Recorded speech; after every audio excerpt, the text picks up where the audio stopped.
welcome to this meeting of the Finance Committee. The meeting today is open to the public. The meeting will be webcast and the recording will also be available for people to view later through the Council's website. It is also possible that Sheffield Live TV will record and rebroadcast this meeting. We have not received any public questions or petitions. Please can I request mobile phones and such equipment are switched to silent as not to disrupt the conduct of the meeting. There's no fire test planned for today. If there is an emergency evacuation, please take instructions from the Town Hall staff. The assembly point is Tudor Square. Can I also please remind members today that we are now in a pre-election period. Holding a formal council and committee meetings is possible. However, the meeting must not be used to create either or real perceived political advantage for any candidate, group of candidates or a political party. So just be aware of the questions that you are asking today.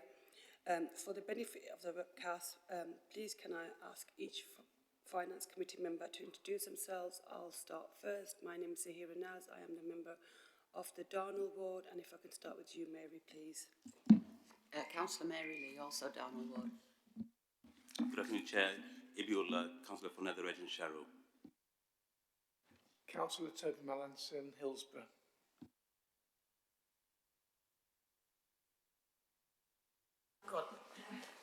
Councillor Glynis, Chapman, Mossborough. Councillor Mike Levery, West Ecclesfield and Vice Chair. Councillor Shaffaq, Mohammed, Ecclesfield.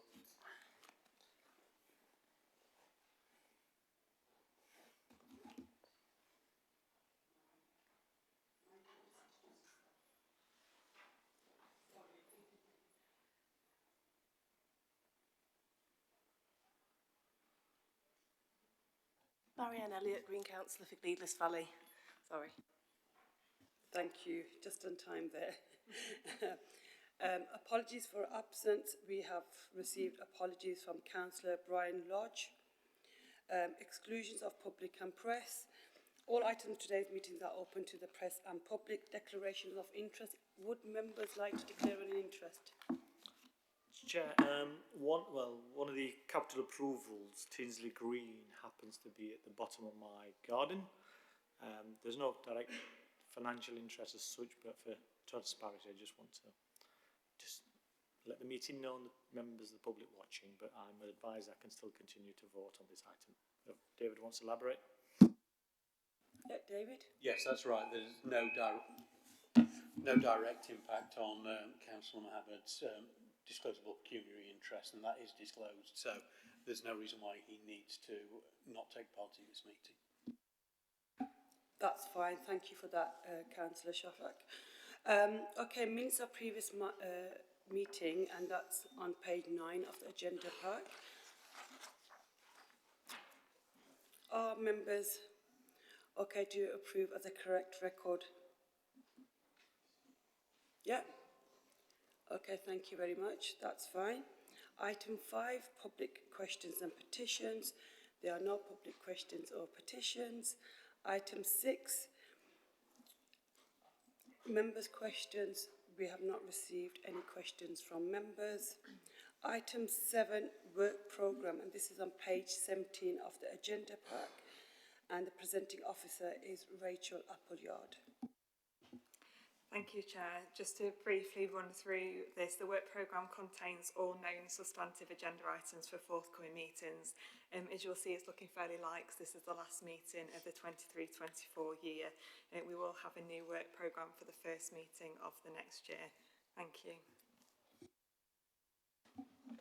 Thank you. Moving on to the next item on the agenda.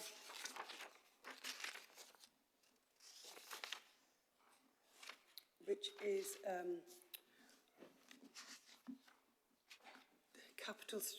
the capital programme, approval for month 11, and that's on page 25 of the agenda pack. And over to you, Damien.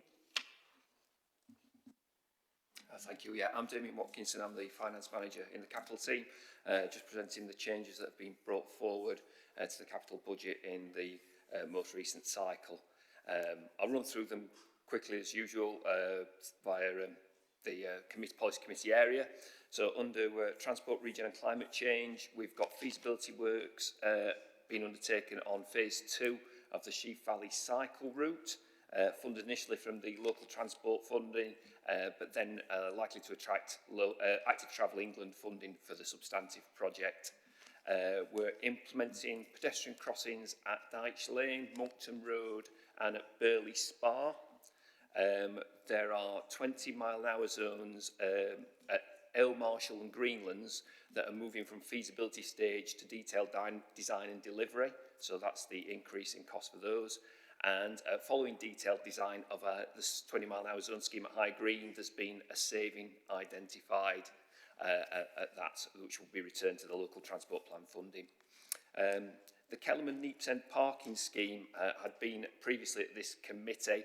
There's been a decision by TRC committee to increase the scope of that scheme so that we're not implementing not only pay and display at Kellam but also at Neepsend. Previously Neepsend was just going to be signing and lining.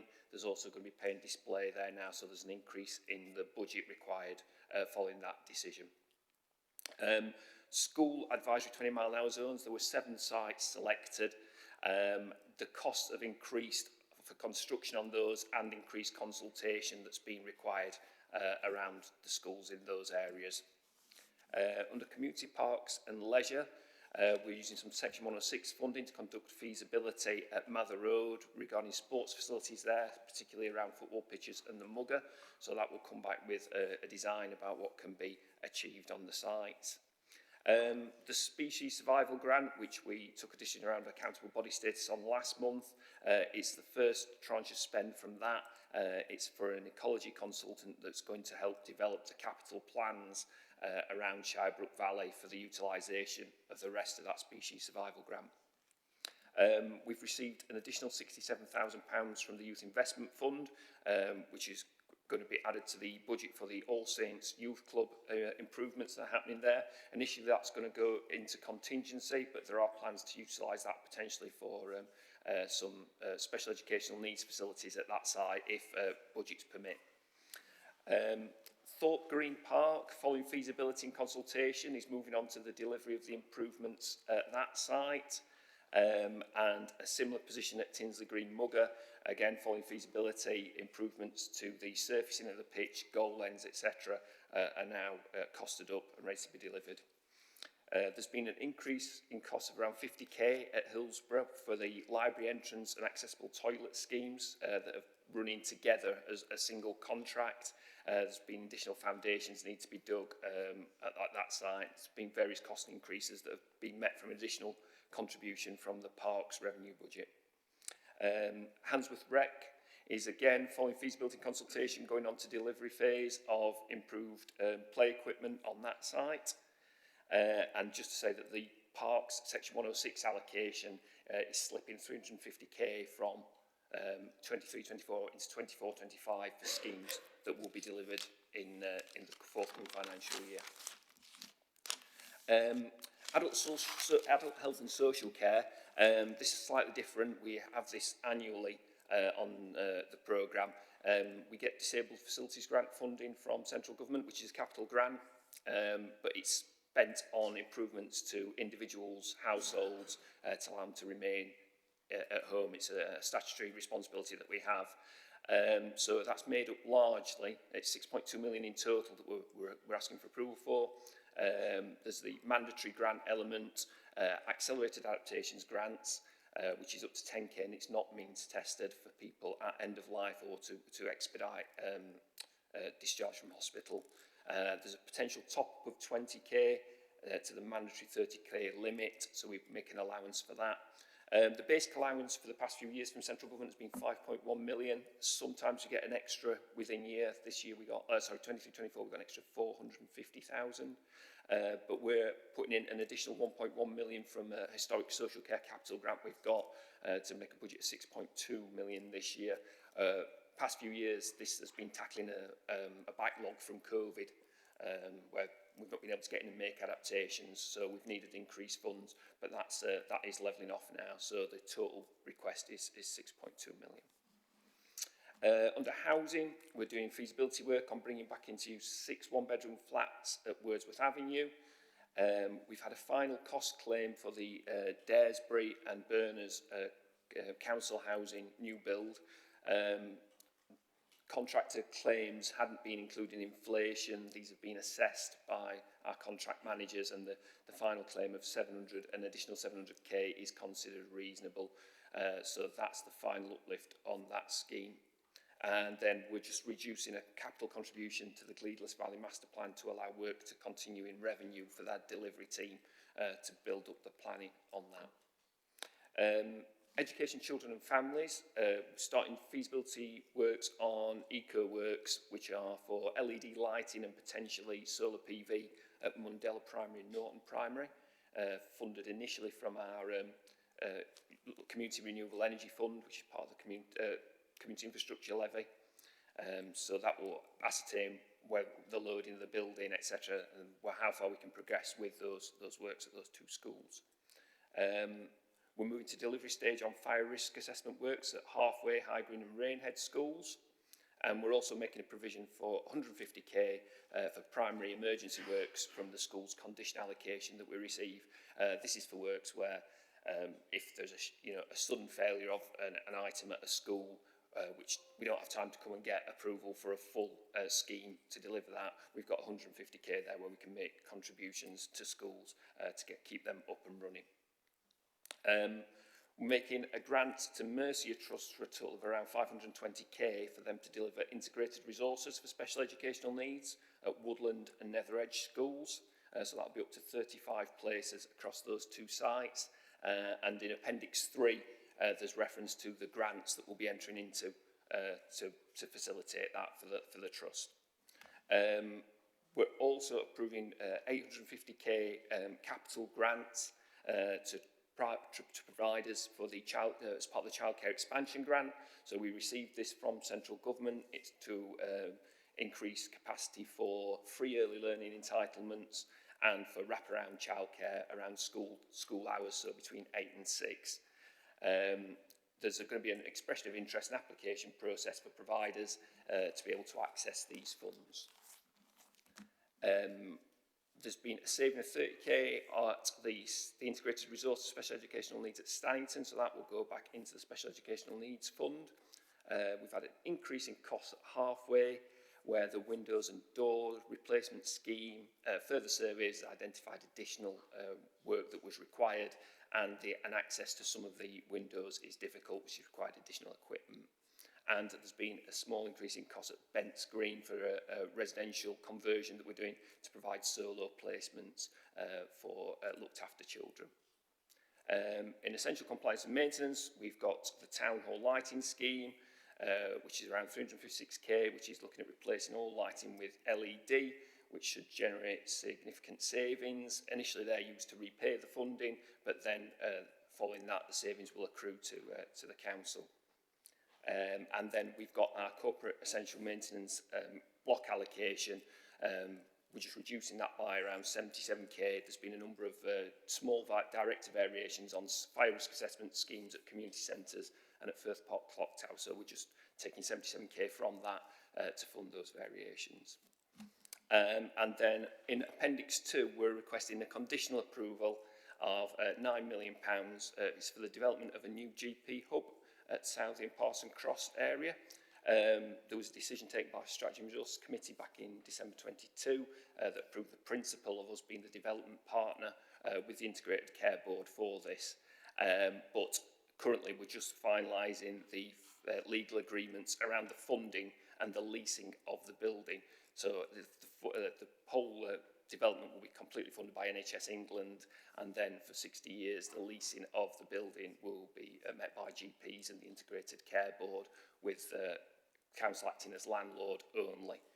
So we need to move pretty quickly with the award of the contract when the funding's agreed, so that's why it's been brought for a conditional approval at this meeting now, so that once those agreements are secure, we can proceed to award contract. And that's everything for today, I think. Thank you very much, Damien.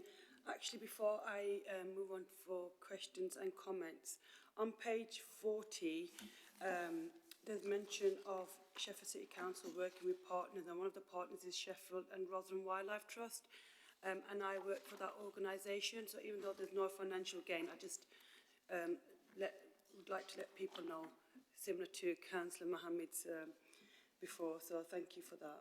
Any questions or comments? Councillor Elliot. Just a quick question, actually. I mean, this looks like there's lots of really positive stuff on here. So, you know, thank you. All the safety works and the Sheep Valley cycle route and the nature recovery work. I just had a quick question about the on education, children and families, the first item, which is the eco works. So this sounds really interesting, and obviously, you know, probably an important part of progressing towards decarbonisation if we do it in our schools. I just wondered with these two, how is that led? Is it led by the schools? Were they particularly interested? Do you know why those two schools are going ahead with this project? Or? I don't know fully in detail, but I do believe colleagues in facilities management had looked at schools that would potentially be quick wins, if you like, that you know, might be the easiest ones to get out. But I can find out, you know, what sort of assessment criteria we used. That'd be great, thank you.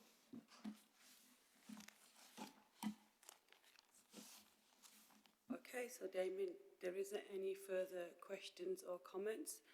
I'd just like to say there's some really positive projects. I'd like to echo what Councillor Elliot just said, in transport, community parks and in the youth club refurbishment, and also the new build council housing. So some fantastic projects in your report today, particularly like the Sheaf Valley cycle route, because I think that will help increase transport options, in particularly in low-income communities. So that's always a positive. But thank you very much, and that's the end of today's meeting. Thank you everybody for coming. I know it's a very, very busy time for all of us, and hopefully see you again soon. Thank you.